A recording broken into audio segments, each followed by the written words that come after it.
Hi, and welcome to the first of many AQ guides. I'm Faisal, and I'll be doing this series throughout AQ. This guide series will only focus on AQ40 and all the things you need to know before you walk into the raid and during the raid. These will be specific core guides, so I'll show you where we're going to position ourselves, how we're going to position ourselves, and which strategy we're going to go with. Lots of different tactics for all of these, so I'd much rather have us just have in-house guides on how we do things and why we do things. Before we go into any of the bosses, AQ40 is probably one of the few raids where you actually need to do a lot of preparation beforehand, but especially consumables. Consumables are going to be increasingly important in AQ40, and understanding of trash mobs. Now, I'm doing this guide series on retail servers, and the reason for doing it on retail servers is that you have a lot more tools at your disposal. So it's a lot easier to show things and where to stand. Also, debuffs are more visible on retail than they are on classic, so some of the layout may change, but the broad strokes of this will be the same. Now, the first mob we'll encounter when we go into AQ40 will be the Obsidian Eradicator. There's a lot of notable trash in AQ40, so I'll go through them as we progress through the dungeon. Most of the information will be given in angry assignments, so remember to have angry assignments installed and updated, and I'll explain as we get further in. Now, this Obsidian Eradicator has a mana bar. As you can see now, it's on 0%. Throughout fighting this mob, it'll start draining mana from all of nearby mana users. I think it's up to 16. Once it reaches full mana, it will then cast a Arcane Explosion that will then push back people, but also hit for 6,500 damage, so it'll most likely just insta-kill anyone. So the trick here is to not let it get to 100% mana. So we'll have priests use mana burn, incredibly important, and we'll have warlocks drain mana as well. It shouldn't be a massive issue. We should have the damage to just nuke it down. So once you engage the fight with it, it's pretty much a tank and spank, apart from draining mana. So I'll just go kill this. It's easy on retail. There we go. Then, once you kill the first Eradicator, you come to the first rough pack of AQ40, and it's these Anubisath Sentinels. They're all linked, so you will have to pull all 4 at the same time. So this trash requires 4 tanks, and there'll be another pack further on when we get further in, similar style.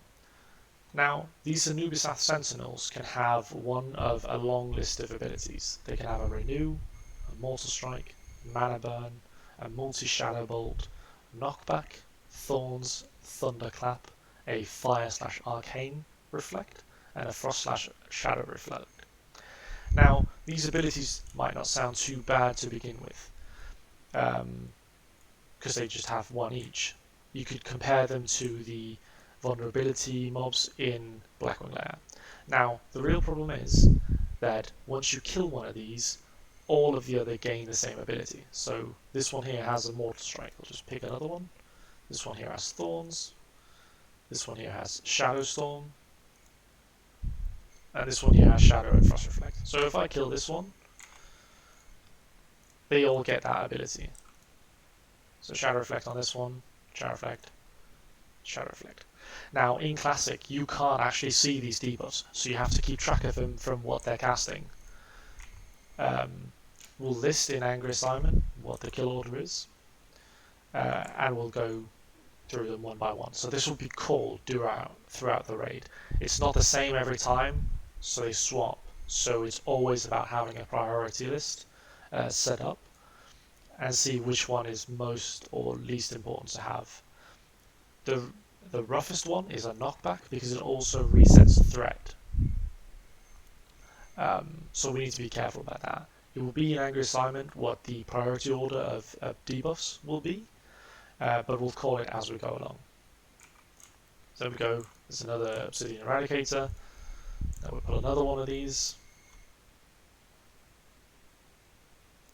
pulling in here, if I can, a bit high level. There we go. So that's mending. So that's the renew debuff or buff. We have thorns and we have a shadow storm. Every time you kill one of these, they heal the rest of the surviving Anubis Guardians for 50% of their max health. This is why you don't just group them up and AoE them down at the same time. You can't do it. You have to single target them one at a time, and then we'll just progress through this slowly but surely. So wait for a kill order to be called, and then we kill them one by one, single target. For the Eradicators, mana burn, mana drain, make sure that they don't reach 100% mana, because then they will explode.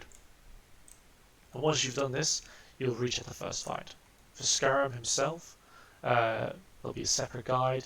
You can see it in the next part of the series. Last but not least, the most, like I said at the beginning, consumables will be increasingly important, and for AQ, greater nature resistance potions are extremely valuable. So remember to stock up on these, because you will use them throughout this raid. Nature damage and shadow damage will be the two primary spell schools used in AQ, but also poison resistant.